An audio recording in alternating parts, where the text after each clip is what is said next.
To ohin lorong vacina rotavírus será utama mesmo processo compra salau rotona.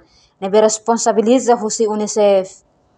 Informação neha to husi chefe departamento imunização e Ministério Saúde.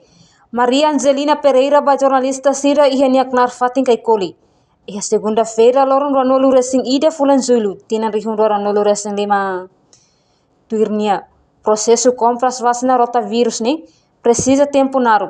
No tuir plano nebe iha se tama stok vacina rotavírus iha fulan novembro tina ne tamba vacina rotavírus lahan esang ho vacina siraselu.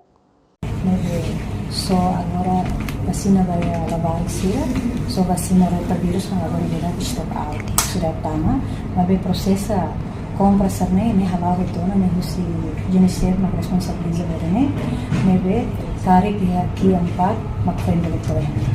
Tamba processa da vacina narang rotavírus ne precisa tempo, tamba usa sistema de dry ice ne, tamba ne husi de transportação husi nação husi Denmark, husi Copenhagen, maka se harukan ne be tarik setor ne ia quarter que empat mak setor fa ia tenera.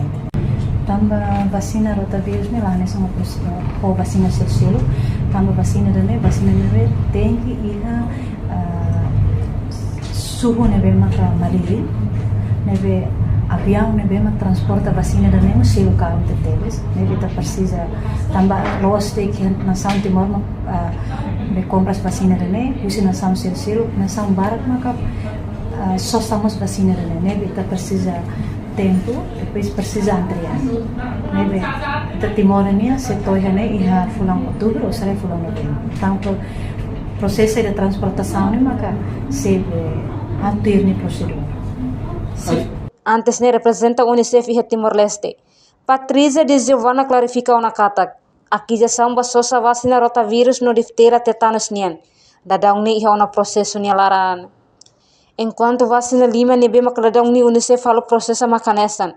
Hepatitis, vacina BCG, penta, HPV, diftera tetanus, inclui PCV.